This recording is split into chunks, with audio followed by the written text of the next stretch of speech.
Thanks for tuning into this episode of Welcome Disruption.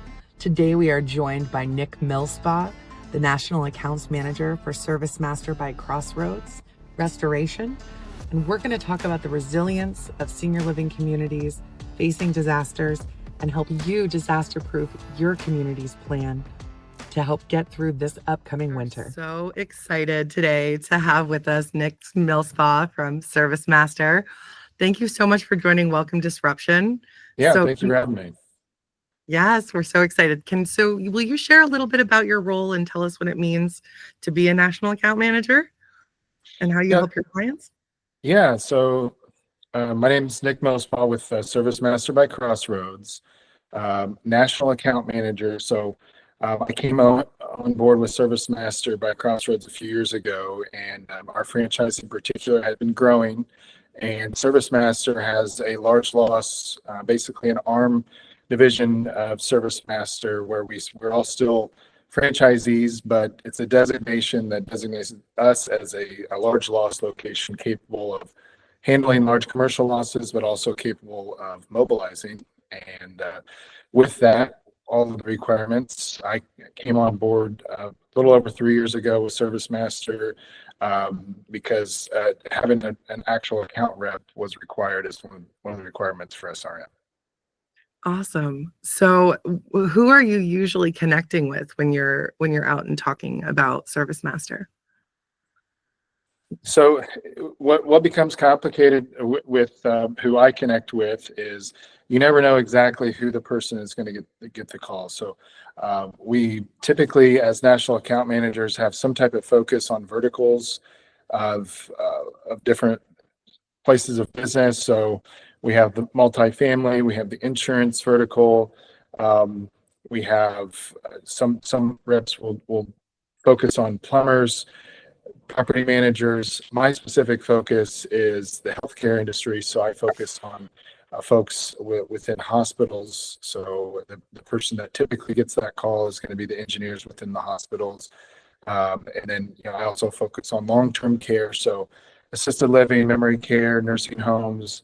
That's where it gets a little bit more complex because you're dealing with the maintenance team. You're also dealing with the operations team that would potentially not only get that call in an emergency, but also every company is different to where you may actually be dealing with the maintenance team through one company or the operations team through another. It just depends on their actual setup. That's a lot of different moving parts and pieces when you've got a large scale disaster. So Right. You had indicated that you guys provide comprehensive restoration services, and that covers everything from what it sounds like, from fire to mold to water. Can you walk us through that process when a client does reach out after a disaster? Yeah, so specifically in my role, I focus on statewide. My franchise is based out of Indianapolis, Indiana. So my role will start Central Indiana and grow from there. We may have a statewide client. We may have a client that is regional.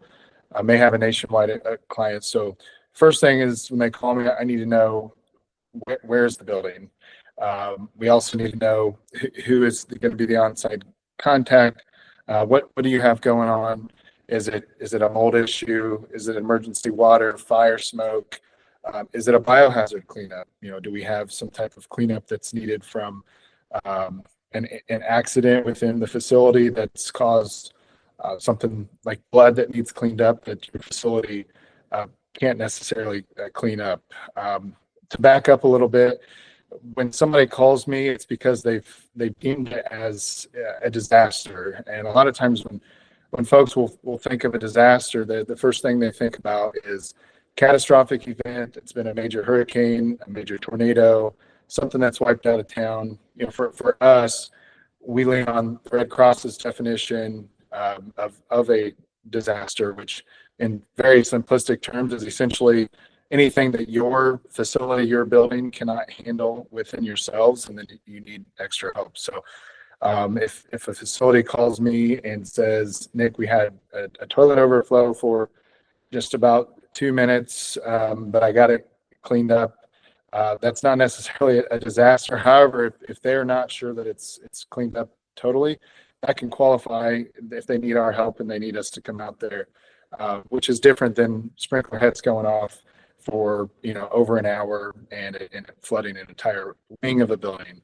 From there, once I figure out what's going on and where it's going on, I need to either connect them to our closest franchise that would be almost an exact duplication of our franchise to go out there and represent. And then if it's close by, our team would dispatch from there. So that's kind of the start, especially from an emergency standpoint.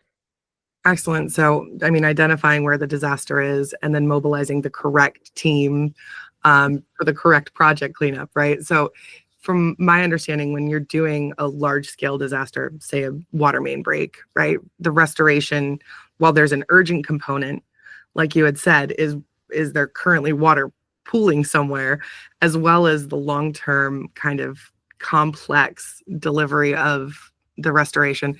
How do you manage those challenges on large scale projects? How do you approach delivering quick and yet long-term effective solutions? And so it does get pretty complex, especially when it is a larger project. Specifically in the healthcare space, we're on both, whether it's a hospital or long-term care building facility, you're going to be dealing with some type of business interruption. So both of those examples in that entire vertical, they're dealing with some type of day-to-day business that they've got to keep operating. And specifically in the long-term care, you're dealing also on the residential side because you've got people that they call this their home right now, whether it's short or long-term. So probably the most complicated aspect is once we get into the business as well as the residential displacement that is that goes into an actual water loss that you have several rooms that are affected. Where are these residents going to go during this time period? If there's no room within a building or a neighboring building to move that resident, we're working directly with the buildings to, okay, can we only work on 2 rooms at a time, 4 rooms at a time? We're really coordinating this. Do we need to put in hard containment in an area so that way we don't have residents wandering around into certain areas that are unsafe for them to be into? So those are a couple of the examples. We also get into, on the repair side, again, with that business interruption, how quick can we stay organized and get that business back up and running as quick as possible, get those residents back into their rooms as quick as possible. So those are some of the complications that go into it, as well as if it is a larger project, we're typically working with insurance. So that brings in probably at least 2 other parties that we're going to be communicating with.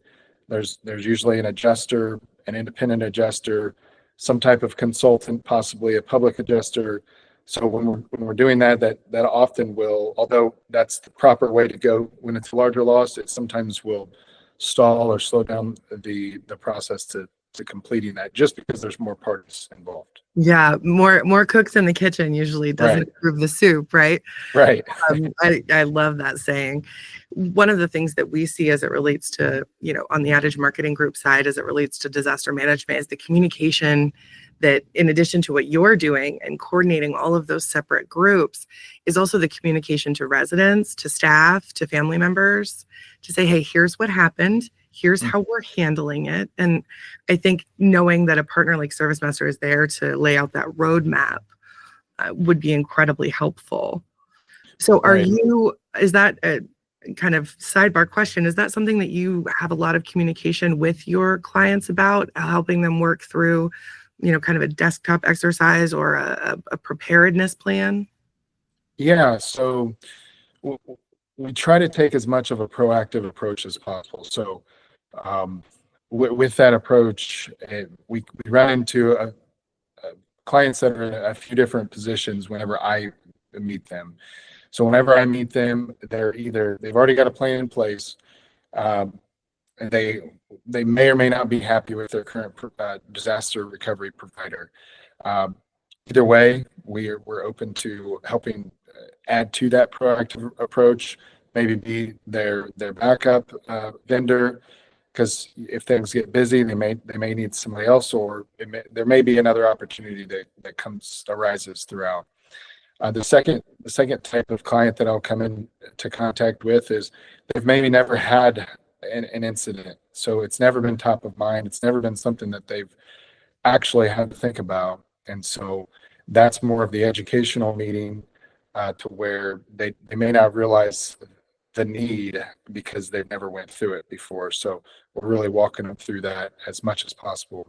And the third that I come into contact with is maybe that they're ready to give us a call because there is a need. They just haven't had a chance to actually go through that. So maybe I met them at a conference. Maybe I just stopped by their building and we did a quick introduction, and they just happened to have something come up within a couple of weeks after we met. So there's really not been a chance to actually go through that pre-loss planning or have that proactive approach. So we just try to meet people where they're at and kind of go from there and build that relationship so we can be a reliable resource for them whenever that time is, just because we don't know and they don't know when that need is going to actually come about. Yeah, it's not a matter of if, it's a matter of when. There is Right. always the possibility that Right. something could happen. And one of the things, again, going back to that communication with the greater community piece that I've appreciated learning about ServiceMaster is just the discretion, the not feeling the need to park the contractor signs right out front, just kind of being respectful and quiet as it relates to, allowing the internal communication to take the place of a visual, say, of, a billboard out front with the bus on it. So when you're looking at the future, because again, it's if not, it's when, not if, what kind of technology, as the industry evolves, are you leveraging to, specialize and enhance that proactive approach with senior living providers? Well, technology has honestly, it's helped us make this approach as uniform as possible with communication. So our clients, they can at least expect the same documentation, whether it's Crossroads that goes out or whether we lean on another franchise that is in Phoenix, Arizona, or Texas, wherever they're at. So, daily reports that they're getting, technology has allowed us to make that as seamless and as uniformed as possible. We all use the same technology, so from our water technicians using the software that they use out in the field that uploads all of their documentation, their photos, all their measurements, if it's a water loss on a daily basis, that we can provide that to clients so they can see the daily progress of, this room has dried out X amount today. This room maybe isn't progressing as much as we would like, so we're going to move some things around, remove equipment, make some adjustments. So that it's real-time update. It has helped out a lot. Another advancement, a lot of our franchises are using a software that's very similar to Matterport, Matterport is a software that a lot of realtors use to do a virtual tour. So our software that we use, it allows for not only that 3D the virtual tour, throughout a building, so I run into a lot of clients that maybe aren't local. They've got a building that's 300 miles away. They just need to get a good view of what's going on. So we do an initial assessment with that virtual tour. They can also see all of our equipment that's been set. And they can also see a final virtual tour when everything is completed.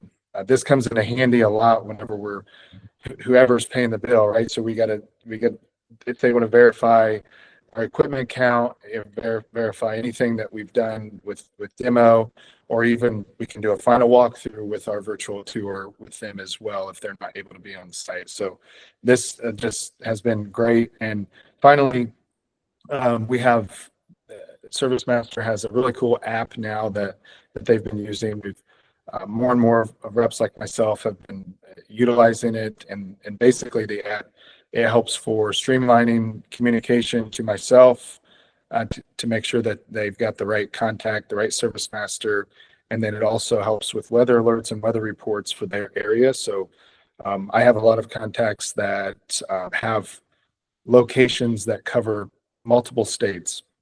Very difficult to keep track of the weather that's going on in each region, in each market. So with that, that will send them alerts, which is really cool to let them know if there's some extreme weather going on in one of their territories. That is incredible. I love the kind of far reach of that weather application, whether it's the construction team and can work on the roof today, or whether it's, hey, we're going to be proactive about some potential rainfall that could, bring us some issues. I think that what you had said about clarifying and consistency and communication, I think is a game changer for senior living providers who, especially when they're stressed, trying to keep their business operating, as you said, it can be really challenging if you don't have a kind of single point of contact.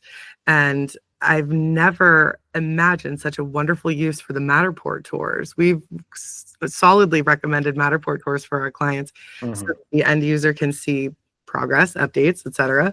Right. And I love the idea of using that from a construction perspective. We often come across groups where the management team or leadership team or investor group want an update, and they are separated across the country. So to be able to have one final visual that you could put out to all of them, I think is fantastic. Yeah, it's really cool. And I guess to be clear, so I don't want to put, we have nothing wrong with Matterport.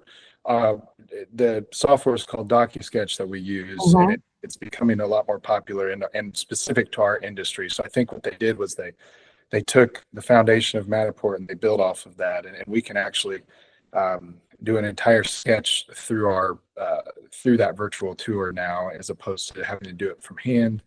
It's way more accurate and way more efficient to do it that way. So it's as far as connecting people via technology, I think that's probably the best way that we can do that right now. Yeah, and that communication and it being quick in real time, I think that's fantastic.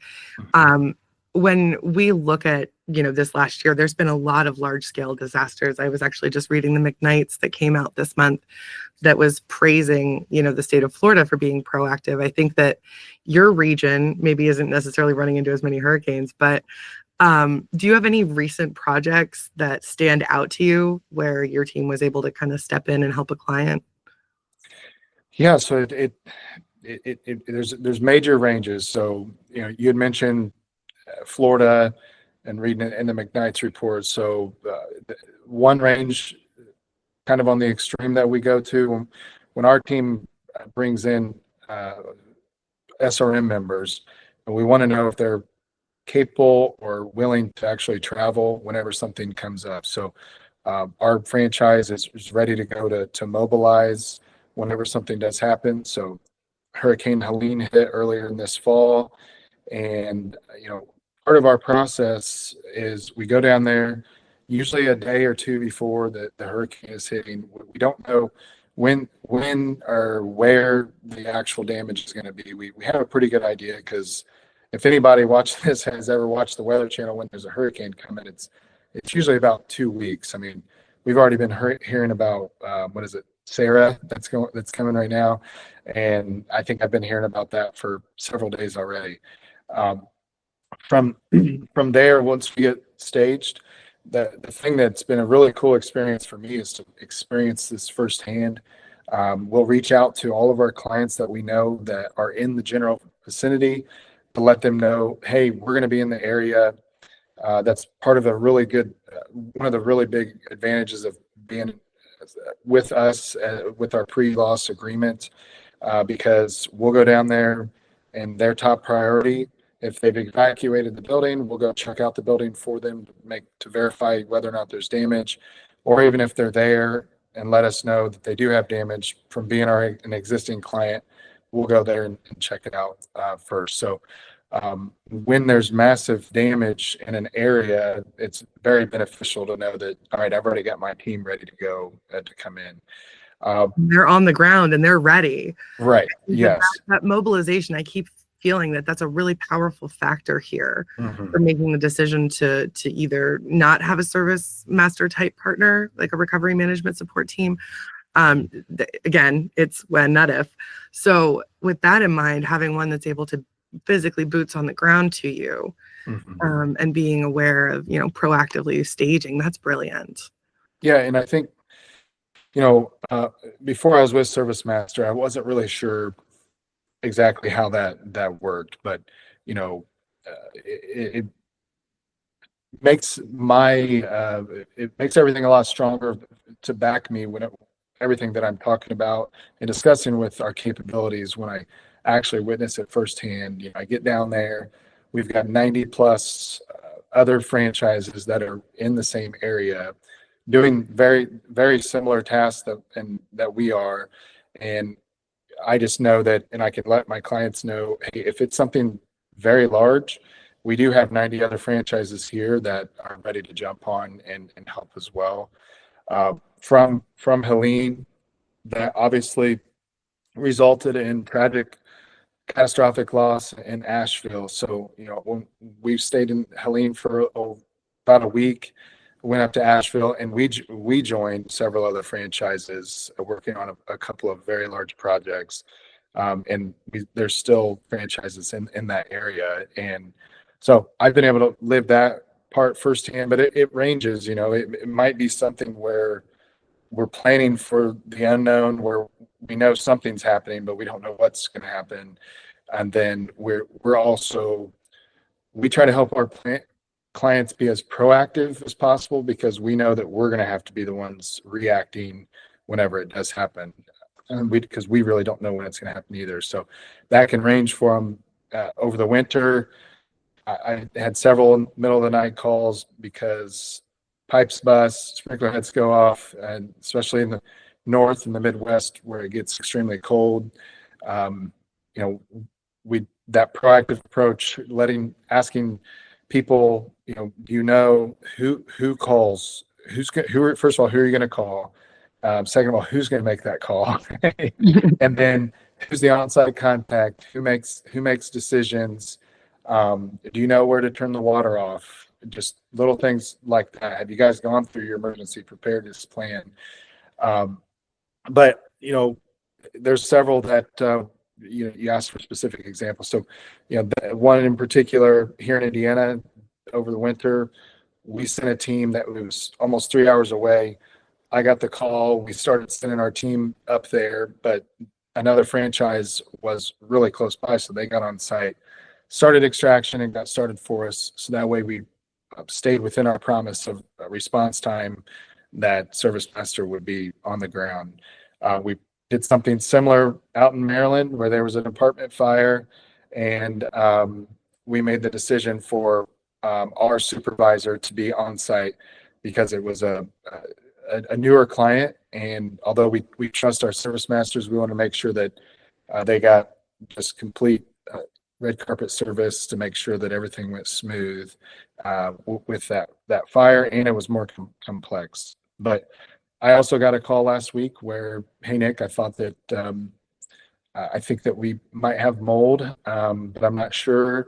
Can you guys come out here and check it out? So there's some uncertainty calls that we get too. So there's a big range. I'm so glad that you guys are equipping them with, here's what you need to be prepared for. Mm-hmm. Walking through that process. I was doing some consulting in the Midwest this year, and it was my first tornado experience in a building. And it was a brand new ED new to the building. And my first question, do we have a protocol for this? Can we run through it this morning and stand up? And that's exactly what we did. Mm-hmm. Phenomenal leadership there, and who had thankfully lived in the area for a long time, and so was prepared for that sort of thing. But I can imagine that, if it was her first tornado, she might have felt a little bit more concerned. Yeah, I mean, I don't think that if you've never experienced what we do on a daily basis, a lot of times you just maybe don't think it'll ever happen to you, or just Mhm. really don't know how extreme, or the cost that goes into it. The one of the examples that comes to mind is, uh, if it is in the middle of the night, a lot of times you're dealing with your skeleton crew. You've got a lot of your Mhm. supervisors, or they're in bed, they're working first shift, and you've just got more of a skeleton crew. So making sure that crew knows exactly, and not just the maintenance team, but whoever is in charge, knowing specifically, like I said, who to call, and what the damage is, and all of that, but also uh, the water turn off. I keep going back to that's something very similar, but if it's a sprinkler head going off, you're calling your sprinkler company, it's causing water damage, you're calling your disaster recovery company, and then who's on site that can give the okay, that can sign the work authorizations. But like in our business, we know that every minute that water continues to run, there's a range, but most of the time is causing thousands of dollars of damage every 5 minutes or so. Yeah, I can't even imagine. So thousands of dollars of damage per minute to the infrastructure, Mhm. in addition to that middle of the night call. God forbid it's a Saturday or a Sunday night, you know what I mean, which is skeleton crew. Right. And we're having to move residents into different areas, things like that. So when it comes to how to face an emergency, what's your number one little nugget of advice? It sounds like make sure you know where the water turnoff is and make sure you know who to call. Is there any other advice that you would send out to the listeners? Yep. My main advice is just honestly knowing who's going to make the call. So, um, because it's not, like I said, it typically does not happen during regular business hours. And so if you are a supervisor, if you're a regional director of operations, you're over 15 buildings, I'd highly recommend just making sure that all of your buildings, they have a backup to the backup of who's making decisions, but also who you're going to call. It's not just about disaster recovery, but you might need a plumber in the middle of the night, so that needs to be a part of your emergency preparedness plan. You might, you know, your sprinkler company, knowing who to call, just having that all in place, because again, if this is going on in the middle of the night, everybody is distraught. We meet people at one of their worst times, because this is just the worst thing to go through, in this case, right? So Mhm. just Of all course. relative, but it's a very frustrating process to go through. And so at least knowing, because if there's a flooded hallway with residents and all of that, you want to get the call to us out of the way so we can get everything on. And it's, no matter what, it's going to take us an hour or two to get on site with our trucks and with equipment. So that 1 hour to 2 hours, what are you doing in between that time period? Are you able to extract some water yourself? Do you have some equipment to move water into the drains? Go ahead and get some residents moved, move some furniture. It doesn't have to be specific, but the But sooner have you a can, plan. That's what yeah, it sounds like. Have a plan. essentially have a Yes, plan. have The a sooner plan. you can make the call to get things moving, then the sooner you can start doing things on your own to prep for us getting there. Absolutely. And we often advise our clients now, again, typically I go back to the hurricane season because I feel like I've spent a lot of my career, communicating around that. But we also advise our clients to have a crisis communications plan. Not only do we need to make sure that we're making the phone call to ServiceMaster and then to the local plumber, Mhm. but we need to follow that with someone needs to update the voicemail recording and or send out a blast email and or text to family members to notify them that this happens, let them know we have it under control, proactively address any concerns, state a point of contact, much to your point. Who is the point of contact for those incoming, calls when someone sees something on the news? So I think that's, be proactive and have a plan and know who you're calling. It's very, very helpful. I would 100% agree with that. You know, Sticking to the long-term care buildings, those range from, I mean, I don't know the bottom, but some of them have 50 beds. Some of them are Mhm. much larger and have 250 beds. So that's the amount of people that that executive executive director is going to be answering to just from that one building. So that's a good example of a proactive approach. If something like this does happen, that sending out whatever method of communication, whether they have their own app or a text thread or emails, just ensuring that hey, just wanted to let everybody know we experienced a pipe that bust.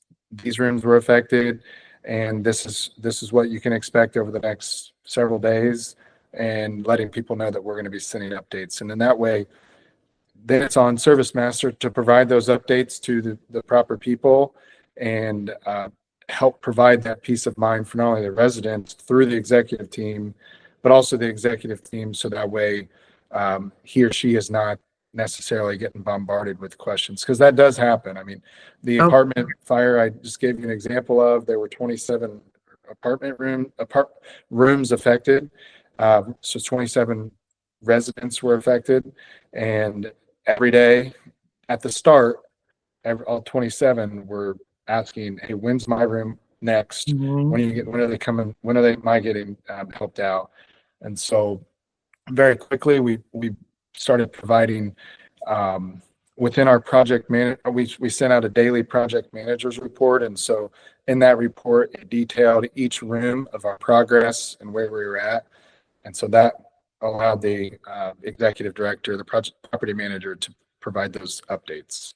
Yeah, that's excellent. And yeah, they will get bombarded. It will be, everyone wants their questions answered. And then from my perspective, when I think of a resident, I think of at least 2 to 3 people who ancillarily might be involved, adult children or a spouse who may not live in the same residence, that are going to be picking up the phone and calling. I also realize too, a lot of our communities have outside vendors that are coming and going, whether that's a home health agency or a hospice company or dining deliveries. If we've got something that's impacting the kitchen, right, we need to let our dining deliveries know. So I think, yeah, that third phone call might be to your marketing agency to get your communications plan ready. Yeah, absolutely. Because that does happen, because we the kitchen might be down for a couple of days or a week or long period of time. The heat may have went out, so we may have some type of 24-hour delay of getting a generator or getting temporary heat into that. So just being able to communicate, having that already in place is really good. So that's just something that we can recommend. I know that a lot of companies have different communication methods in place, but definitely recommend that, and will make everybody's life easier. Communication on our end, that's a big enough challenge to make sure that we're providing good communication and consistent communication with all parties involved. So if hopefully, and that's honestly a lot of the pressure that we get is because who we're answering to is getting pressure on their end. Of course, right. It all kind of tends to flow that way. Right. So as we look to the future, I think technology-enabled platforms and communications are going to be a huge, huge component, whether that's, inter-organizational, like you and your clients, or whether it's from the community to the families themselves. As you said, there's the programming apps that often have communication platforms. There's email, there's text, and everyone has their own communication preferences. What trends do you see as we go into 2025 in terms of the restoration industry, and specifically as it relates to senior living? As far as technology goes? Yeah, just trends in general. Where's the market pointing us? I would definitely say it's pointing us in that ease of communication. How can somebody communicate with me the quickest when they need it? I'm seeing more and more that companies are looking for that just one stop, almost like an easy button, where if there is an emergency, they don't want to have to deal with different vendors. And I'm specifically talking about my industry, but I have to imagine that this would go broadly on all markets, because if we were an electrician, I would guess that if in the long-term care industry they've got 5 states worth of buildings, it would be ideal if they had an electrician company that could cover all 5 of those states. So they've just, and so as far as technology goes, we've helped with that communication. So the platform that we have, not only the app, but them being able to reach out via text or phone call to me, and then I can disperse through the technology that I use. I have a platform that I use as well that helps me do a map overlay with all of my locations in comparison to where all of their locations are.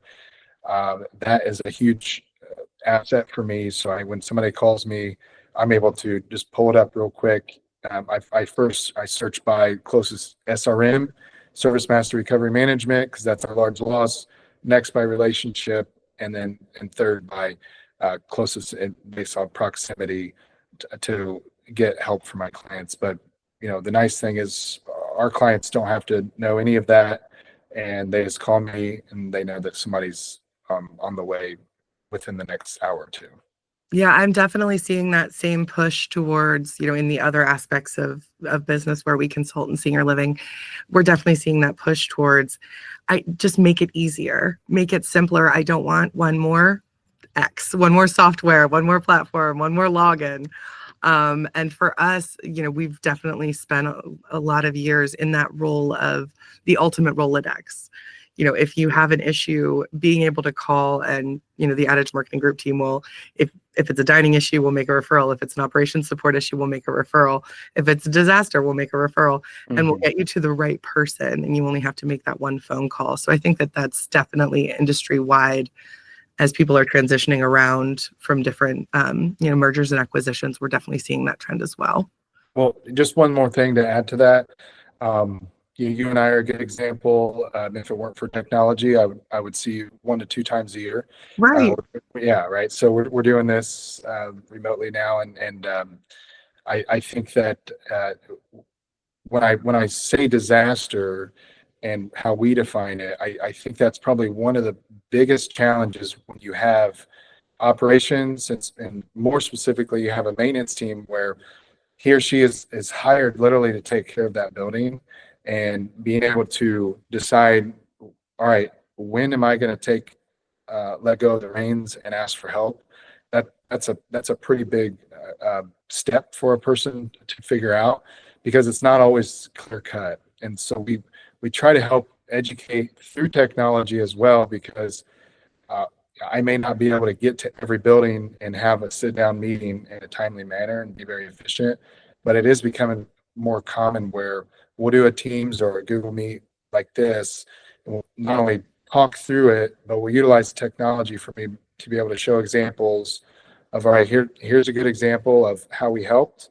Here's a good example of how we were called for help and it wasn't needed, but it's still okay that you called us, because we were able to at least provide the peace of mind. So that's just a quick example, but we have to kind of utilize that. Way to encapsulate not just the proactive support and training that you guys are doing, but also that ongoing peace of mind that, maybe there's turnover in your operations department, right? Make sure that part of their onboarding is an introduction to Nick. And recapping that on an ongoing basis. I feel like sustainability in terms of processes and procedures as we move people to different positions is very, very important. So I love that you guys get right in there, and whether it's in person or whether it's via Zoom or Gmeet, to be able to say, okay, if you have a question, I am who you call, and these are the types of questions we're used to. And if you ever are unsure, call anyway. Exactly. Yeah. So with technology, the whole putting a face to the name idea, we're able to just do that through technology instead of having to necessarily fly across the country or get in the car and have the day. Now, I prefer that, but especially on like you were saying, the initial rollout, the initial onboarding. I recently did an onboarding with a client where we had 10 separate Teams meetings with 8 to 10 people on each call.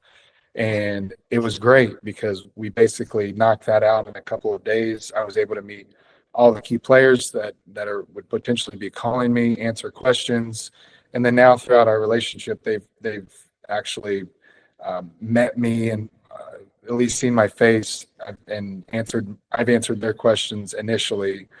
And then I'm sure over the next year or two, I'll meet a lot of them in person, but that helped get the ball rolling with our relationship. So, Oh, yeah. yes, definitely. I think that it's we tell sales teams to do it all the time. Send a video, send a picture. We want to put a face to a name, but I think that as suppliers and support systems for the senior living industry, you and I have a similar approach in terms of we want to feel like an extension of your team. It does. We're not here to treat you like a client or for you to treat us like something, a vendor. We are here to equip the right people within the building to do what they need to do, and we're just an extension of that. So I think that's fantastic. I think that. Sorry, I think that. I think that I think a good goal for us and any franchise that we send out would be to make whoever calls us look good. So, I think that I personally like working with people that do like to take a proactive approach because they are they take their job importantly to where, and not that others don't, but I know that the people that call me, hey Nick, I'd really like to sit down, go over and make sure that I've got everything in place. And so whether they end up calling us or not, at least that's the type of person I like targeting and working with, because it's honestly more fulfilling when that person calls us, because not only we get the work, but we know that person, they did take the time and the effort beforehand to make sure that they had a proper vendor in place. And so they get to shine a little bit too, as long as we hold up our end of the deal. Absolutely. And for us, very similarly, I joke that my 7-second elevator speech is, hi, I'm Adrienne. I help marketers do really cool things so that they look good to their boss. Right. Yeah, that's perfect. It's a quick little shortcut, but I think that I didn't know that, by the way, or if you've told me, I didn't remember that. So that is my 7-second elevator. That wasn't, I didn't, that was a great that unintentional plug for Adrienne. Yeah, but I do believe that, when we can answer their questions and be proactive, and sometimes we aren't the right fit, and that's okay. We'll help you decide what it is that you really need, if nothing else, as we move forward. So, and I know ServiceMaster does the same. So thank you so much, Nick, for joining me today. I know that our listeners are going to get a ton of insight, and if they want to reach out to you or connect with you, how can they find you? Easiest way, I'd love to have any type of conversation. If you've got customers that are interested in talking about that proactive approach, pre-loss planning, my cell phone, 317-914-3047, or shoot me an email. It's nickm@servicemasterbycr.com. Those are probably the best two, or you can find me on LinkedIn. I love finding you on LinkedIn, and we will make sure that everyone has that information in the description. So thank you again for your time today, and I can't wait to have you back. All right. Thank you so much. I appreciate it.